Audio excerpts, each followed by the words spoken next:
Assalamualaikum warahmatullahi wabarakatuh.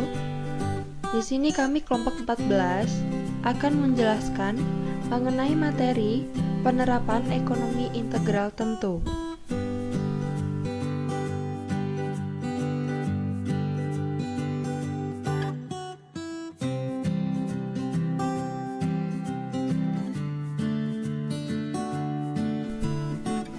Kelompok kami terdiri dari Rosa Silmidiana Saputri, Dewi Nurkayati, Nandita Putri Salsabila, dan Tri Iman Nurjana.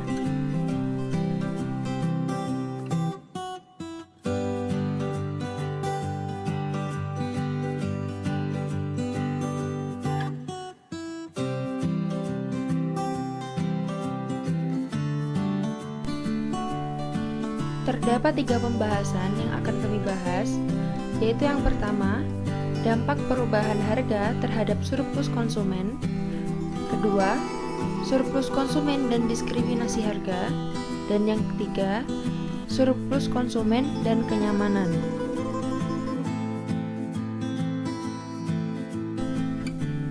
Pertama, dampak perubahan harga terhadap surplus konsumen.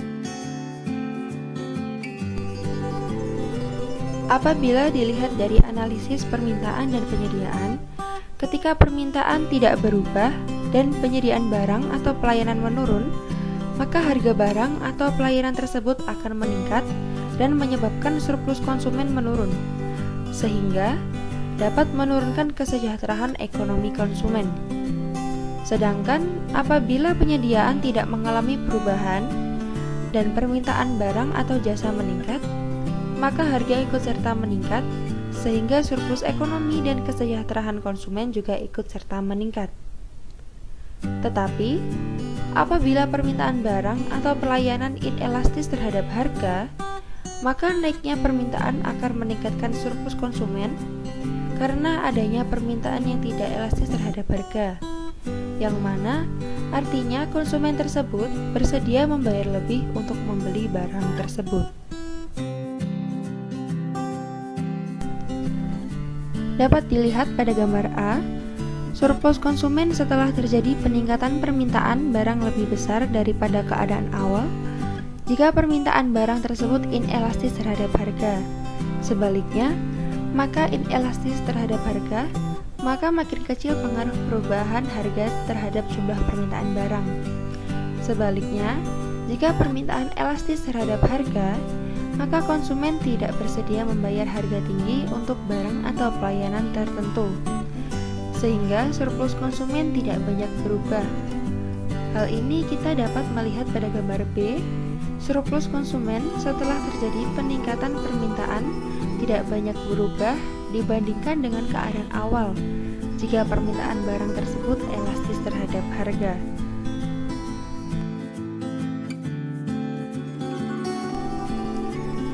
Dua, surplus konsumen dan diskriminasi harga.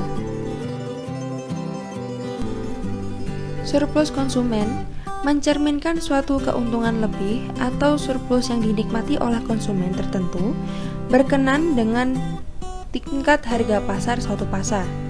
Surplus konsumen menunjukkan keuntungan yang diperoleh oleh konsumen itu sendiri karena mereka membeli suatu komoditas.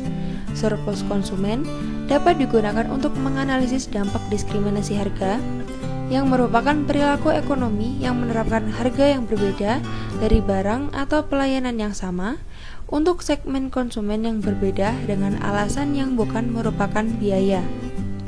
Pada diskriminasi harga tingkat pertama, disebut juga diskriminasi harga sempurna.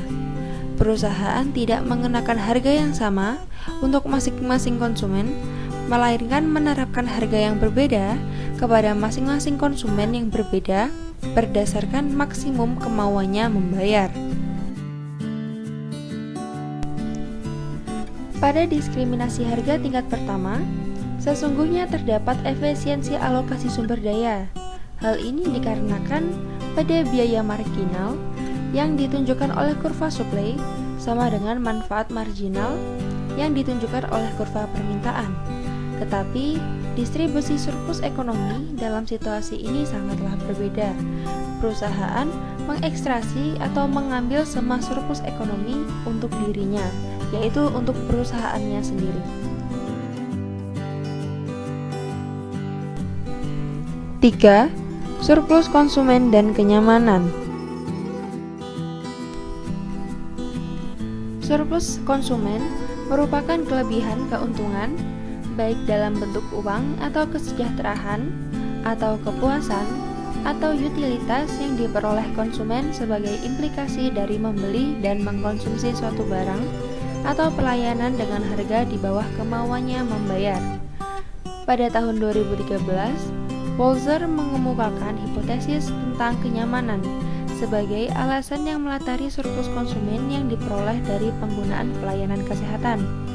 Kenyamanan adalah segala sesuatu yang dapat memberikan nilai tambah kepada kenyamanan seseorang atau menghemat pekerjaan, baik alat, benda, pelayanan, dan sebagainya yang berguna, mudah digunakan, dan membantu. Kenyamanan dalam pelayanan kesehatan dapat dihubungkan dengan teori surplus ekonomi. Teori surplus ekonomi tetap berlaku pada pasar pelayanan kesehatan yang merupakan pasar tidak sempurna, dengan berbagai deviasi dari asumsi pasar kompetitif. Seberapa besar surplus konsumen dan produsen yang bisa diperoleh dari suatu transaksi barang atau pelayanan tergantung dari mekanisme pasar yang melatari masing-masing struktur pasar.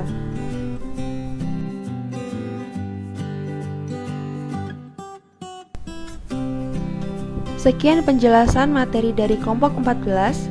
Apabila ada kurangnya, kami mohon maaf. Wassalamualaikum warahmatullahi wabarakatuh.